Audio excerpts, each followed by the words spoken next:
राधे राधे दोस्तों। हम राजस्थान का इतिहास पढ़ रहे हैं। राजस्थान के इतिहास को हम टॉपिक वाइज पढ़ेंगे और टॉपिक वाइज के अंदर हम एमसीक्यू लेकर पढ़ेंगे ताकि कम समय में आपका कोर्स पूरा हो सके और आप जो पढ़े वो आपको पता चले कि हमें एग्जाम में किस प्रकार से प्रश्न पूछेंगे और विकल्प कैसे आएंगे, इसका आपको पता चले। तो दोस्तों, ये जो कोर्स है ये बीएसटीसी और पीटीटी एग्ज़ाम की तैयारी कर रहे हैं उनके लिए लेकर आया है कान्हा एजुकेशन। तो दोस्तों, अभी तक आपने चैनल को सब्सक्राइब नहीं किया है तो चैनल को सब्सक्राइब जरूर कर ले। हम जो पढ़ेंगे टॉपिक वाइज पढ़ेंगे। तो हमारा जो पहला टॉपिक है वो टॉपिक है चौहान राजवंश। कौन सा टॉपिक है दोस्तों? चौहान राजवंश। चौहान राजवंश के अंदर क्या क्या हुआ है, किस राजा ने क्या किया, किस राजा का जन्म कब हुआ, उसको हम पढ़ेंगे। तो चलिए हम प्रश्नों के माध्यम से देखते हैं।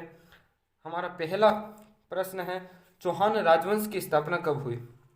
चौहान राजवंश की स्थापना कब हुई? तो दोस्तों, जो चौहान राजवंश है इस राजवंश की स्थापना 551 ईस्वी में हुई। इसका उत्तर है वो बी है, यानी कि जो चौहान राजवंश है इस राजवंश की स्थापना 551 ईस्वी में हुई और इसकी स्थापना वासुदेव ने की थी। किसने की दोस्तों? वासुदेव ने की। अपना अगला प्रश्न लेते हैं। चौहान राजवंश का मूल शब्द है। दोस्तों, मूल शब्द पूछ रहा है। जो चौहान राजवंश है इस चौहान राजवंश के अंदर जो चौहान शब्द है इस चौहान शब्द का पहले कौन सा शब्द लगता था, यानी कि चौहान की जगह पहले कौन सा शब्द आता था? तो वो आता था दोस्तों चाहेमान। यानी कि जो चौहान राजवंश है इस चौहान राजवंश का मूल शब्द क्या है दोस्तों? चाहेमान है। नेक्स्ट प्रश्न, चौहान वंश की उत्पत्ति सूर्यवंशी से बताने वाला विद्वान है। दोस्तों, जो ये वंश है चौहान वंश, इस चौहान वंश की जो उत्पत्ति है सूर्यवंशी से बताने वाले विद्वान हैं। दोस्तों, उत्पत्ति के बारे में बात करें तो ये उत्पत्ति विद्वानों के माध्यम से पढ़ रहे हैं हम, और आगे हम पढ़ेंगे शिलालेख के अनुसार उत्पत्ति। तो जो अभी उत्पत्ति है वो सूर्यवंशी से उत्पत्ति पहुंची है। तो सूर्यवंशी से उत्पत्ति बताने वाले जयानक है। दोस्तों, कौन है? जयानक है। जयानक ने सूर्यवंशी से उत्पत्ति बताई है और इसके साथ और भी विद्वान बताए हैं, हम उनकी आगे चर्चा करेंगे। चंद्रबरदई, सूर्यमल मिश्रण और मोहनोत नैन्सी ने यह उत्पत्ति बताई थी अग्निकुंड के अनुसार। इन्होंने बताई अग्निकुंड से। अग्निकुंड से दोस्तों, चौहान वंश की उत्पत्ति अग्निकुंड से बताने वाले विद्वान है चंद्रबरदई, सूर्यमल मिश्रण, मोहनोत नैन्सी। अग्निकुंड से बताने वाले ये देखो दोस्तों, हमने जो बात की थी वो लेकर आ गया मैं। चौहान वंश की उत्पत्ति सूर्यवंशी से बताने वाले विद्वान हैं जयानक है, जोधराज है, नरपति नाले हैं, गौरीशंकर ओझा है, नयन चंद्र सूरी है। ये 5 विद्वान हुए हैं। इन 5 विद्वानों ने चौहान वंश की उत्पत्ति सूर्यवंशी से बताई है। किन से बताई दोस्तों? सूर्यवंशी से बताई है। अगला हमारा जो प्रश्न है यह प्रश्न बताता है कि जो चौहान राजवंश की उत्पत्ति है वो चौहान राजवंश की उत्पत्ति वशिष्ठ मुनि की आंख से हुई है। और ये वशिष्ठ मुनि की आंख से जो उत्पत्ति हुई है ये उत्पत्ति हमें कहाँ मिली है? तो ये उत्पत्ति बात करते हैं किस शिलालेख में बताया गया कि चौहान राजवंश की उत्पत्ति वशिष्ठ मुनि की आंख से हुई। तो दोस्तों, ये जो शिलालेख है यह शिलालेख है सुंदा माता का शिलालेख।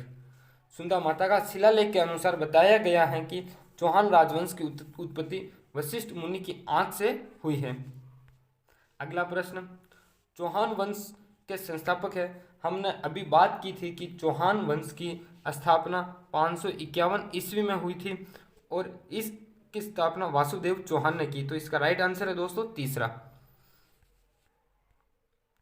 निम्न में से सही सुमेलित नहीं है। दोस्तों, हमें इसके अंदर सही सुमेलित छांटना है कि सही सुमेलित कौन सा है और कौन सा नहीं है।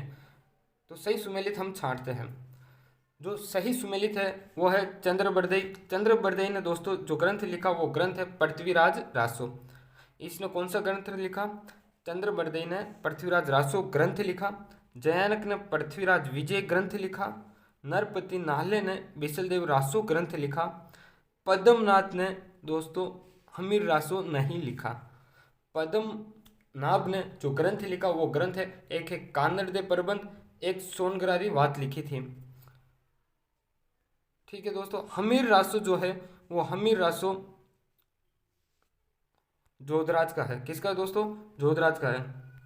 ये देखो मैं लेकर आया हूँ साथ में ही कि जो पद्मनाथ है, पद्मनाथ ने कानड़देव प्रबंध लिखा, विरमदेव सोनग्रारी वात लिखी। क्या लिखी? विरमदेव सोनग्रारी वात। ये पद्मनाभ के दो ग्रंथ हैं। जोधराज जोधराज ने हमीर रासो लिखा। तो दोस्तों ये ग्रंथ और इस ग्रंथ के रचयिता आपको याद होने चाहिए। मैं आपके सामने 5 से 7 ग्रंथ लेकर आया था और 5 से 7 ही रचयिता लेकर आया, तो आपको इनको याद रखना है। एग्जाम के अंदर पूछ लिया जाता है कि हमीर रासो के रचयिता कौन है, तो दोस्तों उस समय आपको घबराना नहीं है और जोधराज करना है। इसलिए मैं ये आपके लिए लेकर आया हूँ। चौहानों की कुल देवी दोस्तों, चौहानों की कुल देवी, चौहानों की कुल देवी है दोस्तों शाकंभरी माता। चौहानों की कुल देवी है शाकंभरी माता। चौहान राजवंश के वे राजा जिन्होंने सबसे पहले महाराज की उपाधि ग्रहण की। दोस्तों चौहान राजवंश के वे राजा जिन्होंने सबसे पहले महाराज की उपाधि ग्रहण की। सबसे पहले यानी कि जो चौहान राजवंश है इसके अंदर राजाओं ने इस राजा से पहले किसी ने किसी की भी उपाधि ग्रहण नहीं की। तो इसका सही उत्तर है वाघपति राज। वाघपति राज ऐसे राजा है जिन्होंने सबसे पहले महाराज की उपाधि ग्रहण की। ठीक है दोस्तों, अगला प्रश्न हमारा कि तुर्कों का विजेता किस शासक को कहा जाता है? तुर्कों का विजेता किस शासक को कहा जाता है? तो दोस्तों जो तुर्कों का विजेता है, तुर्कों का विजेता हम कहते हैं पृथ्वीराज चौहान प्रथम को। तुर्कों का विजेता दोस्तों किसे कहा जाता है? तुर्कों का विजेता कहा जाता है पृथ्वीराज चौहान प्रथम को। हाँ तो दोस्तों हमने कहा था कि जो तुर्कों का विजेता है, तुर्कों का विजेता पृथ्वीराज चौहान प्रथम को कहा जाता है। अगला नेक्स्ट प्रश्न है दोस्तों, अजमेर में अजय राज ने 1113 ईस्वी में चौहान राजवंश की शाखा चलाई। वह शाखा थी पहली, दूसरी, तीसरी, चौथी। दोस्तों जो चौहान राजवंश है, इस चौहान राजवंश की पहली शाखा थी सांबर में। पहली कौन सी थी दोस्तों? सांबर में थी। दूसरी शाखा की बात करें तो ये थी अपनी नाडोल में। तीसरी शाखा थी अजमेर में। कौन सी दोस्तों? तीसरी शाखा थी हमारी अजमेर में। तो हमारा जो राइट आंसर है वो राइट आंसर है सी। अजमेर में अजय राज ने 1113 ईस्वी में चौहान राजवंश की शाखा चलाई और 1113 ईस्वी में अजय राज ने अजमेर बसाया था। अजमेर बसाया था। अगला प्रश्न दोस्तों हमारा, आना सागर झील का निर्माण किसने करवाया? दोस्तों आना सागर झील का निर्माण अर्णोराज ने करवाया था। अर्णोराज ने करवाया था और अर्णोराज को हम आनाजी भी कहते हैं। अर्णोराज को हम क्या कहते हैं दोस्तों? आनाजी भी कहते हैं। अर्णोराज की कुछ महत्वपूर्ण बात है वो लेकर आया हूँ। अर्णोराज पुष्कर में वराह मंदिर का निर्माण करवाया। मालवा के नरवर्मा को पराजित किया। 1137 में आना सागर झील का निर्माण करवाया।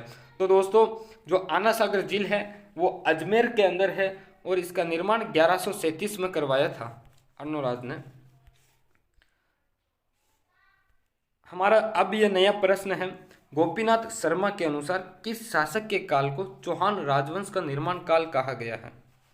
जो गोपीनाथ शर्मा है, इस गोपीनाथ शर्मा के अनुसार किस शासक के काल को चौहान राजवंश का निर्माण काल कहा गया है? तो दोस्तों इसका जो राइट आंसर है तीसरा, अजयराज के शासक काल को चौहान राजवंश का निर्माण काल कहा गया है। चौहान राजवंश का पितृहंता किसे कहा गया? दोस्तों जो चौहान राजवंश है, इस चौहान राजवंश के अंदर पितृहंता की बात करें तो पितृहंता जगदेव को कहा गया है। पितृहंता इस जगदेव को कहा गया है। जगदेव ने अपने पिता की हत्या की थी। जगदेव ने अपने पिता की क्या की थी दोस्तों? हत्या की थी जगदेव ने। और इस जगदेव की हत्या वापिस बिसलदेव ने की थी। और जगदेव के जो पिता है वो पिता है सोमेश्वर। जगदेव के पिता कौन है दोस्तों? सोमेश्वर है जगदेव के पिता।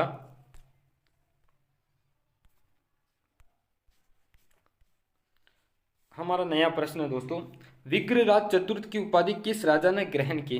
विग्रहराज चतुर्थ की उपाधि दोस्तों, ये उपाधि बिसल देव ने ग्रहण की थी।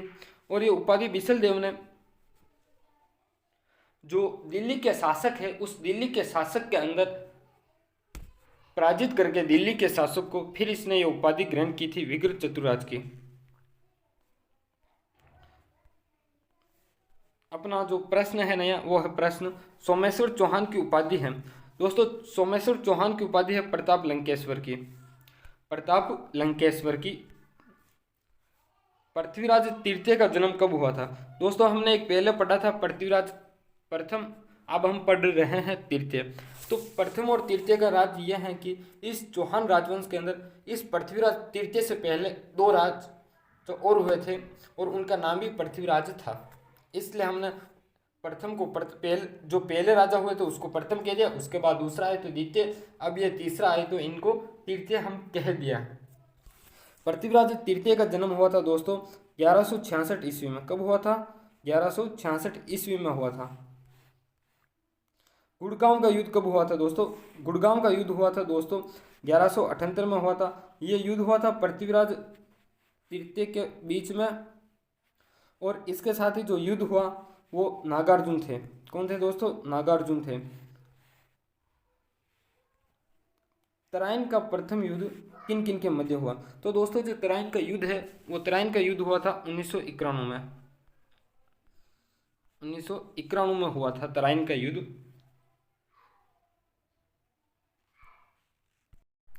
सॉरी दोस्तों, ये जो तराइन का प्रथम युद्ध है, ये तराइन का प्रथम युद्ध 1191 को हुआ था। कब हुआ था दोस्तों? 1191 को हुआ था। 1191 को प्रथम युद्ध, और यह हुआ था पृथ्वीराज और मोहम्मद गौरी के मध्य। इसका राइट आंसर है तीसरा, पृथ्वीराज और मोहम्मद गौरी के मध्य। हमने जो गुड़गांव का युद्ध पढ़ा था वो गुड़गांव का युद्ध पृथ्वीराज और नागार्जुन के मध्य हुआ था। गुड़गांव का युद्ध, ये गुड़गांव का युद्ध हमने जो पढ़ा था। ठीक है दोस्तों, पृथ्वीराज चौहान थर्ड की कुछ उपाधि हैं, वो उपाधि है एक तो दल पुंगल उपाधि, एक है राय पिथौरा। दल पुंगल और राय पिथौरा। पृथ्वीराज चौहान थर्ड के शासनकाल में ख्वाजा मोहम्मद चिश्ती अजमेर आए थे। पृथ्वीराज चौहान थर्ड को अंतिम हिंदू सम्राट कहा गया है। पृथ्वीराज चौहान तृतीय को अंतिम हिंदू सम्राट कहा गया है।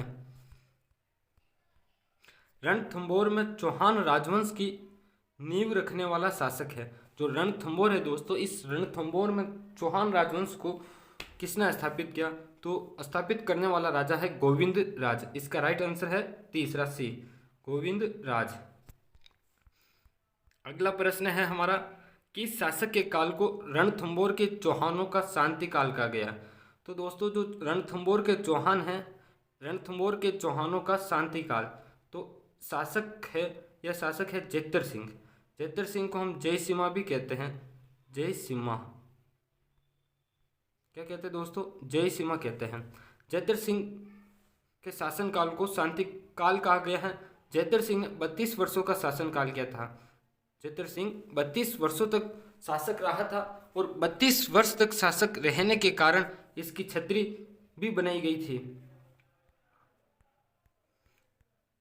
हमारा जो नया प्रश्न है वो प्रश्न है, हमीर देव के शासनकाल में रणथंभौर पर जलालुद्दीन ने आक्रमण कब किया था? जो हमीर देव है, हमीर देव के शासनकाल में रणथंभौर पर जलालुद्दीन ने आक्रमण कब किया? तो दोस्तों इसका राइट आंसर है बी, 1290 से 1291 के मध्य आक्रमण किया था। इसका राइट आंसर क्या है? बी है इसका राइट आंसर। रणथंभौर में साका कब हुआ था? दोस्तों जो रणथंभौर है इसके अंदर साका हुआ था, और यह साका हुआ था 1301 में। कब हुआ था दोस्तों? 1301 में साका। यह रणथंभौर का साका दोस्तों हमने कहा था कि जो 1301 में हुआ, 1301 में ही हुआ है। अब हमारा जो रणथंभौर की कुछ साका को लेकर बात है वो हम देखते हैं कि रणथंभौर पर 1301 में आक्रमण अलाउद्दीन खिलजी ने किया। ये युद्ध हुआ था हमीरदेव चौहान और अलाउद्दीन खिलजी के मध्य।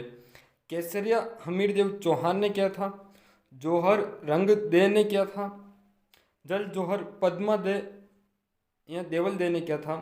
ये जो पद्मा दे है यह हमीरदेव चौहान की पुत्री है। क्या है दोस्तों? पुत्री है।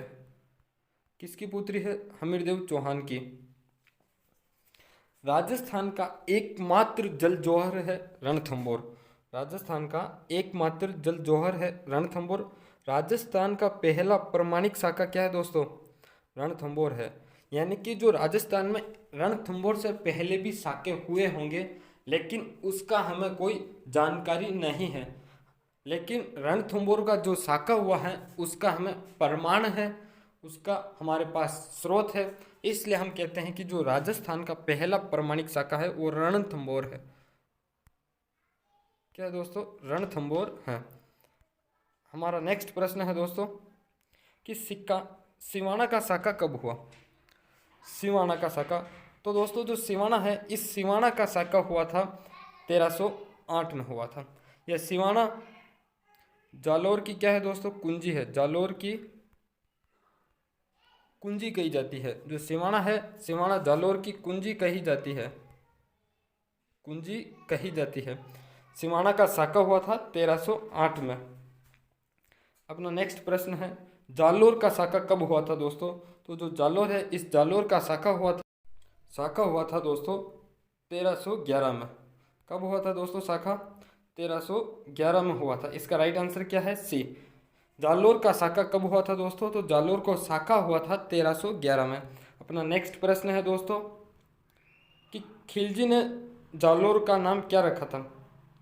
अलाउद्दीन खिलजी ने ही जालोर पर आक्रमण किया था, और जालोर पर जब आक्रमण किया था उस समय वहाँ का राजा था, और राजा को पराजित करके उसने जालोर को जीता था। और जालोर का जो नाम रखा था वो नाम रखा था जलालाबाद। क्या नाम रखा था दोस्तों? जलालाबाद नाम रखा था। और जालोर का जो शासक था वो कान्नड़ देव था। कौन था दोस्तों? कान्नड़ देव था। तो हम जालोर के शाखे के बारे में पढ़ लेते हैं कुछ। तो जालोर का शाखा दोस्तों 1311 ईस्वी में हुआ था। केसरिया कान्नड़ देव ने किया था, जौहर जैतल देव ने किया था। केसरिया कान्नड़ देव ने किया, जौहर जैतल देव ने किया था दोस्तों। अब हम बात करते हैं जो अलाउद्दीन खिलजी हैं। इस अलाउद्दीन खिलजी ने जालोर को जीतने के बाद जालोर में निम्न स्थान बनाए।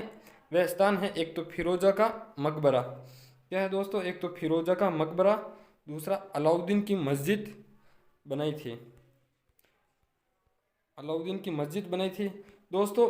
आज के हमारा टॉपिक कंप्लीट हुआ, चौहान राजवंश। अभी तक आपने चैनल को सब्सक्राइब नहीं किया है तो चैनल को सब्सक्राइब जरूर करें, क्योंकि आने वाले क्लासों की आपको नोटिफिकेशन मिलती रहें, सूचनाएं मिलती रहें, ताकि आप समय समय पर आप अध्ययन कर सके, आप प्रश्नों के माध्यम से रिवीजन कर सके। धन्यवाद दोस्तों आपका।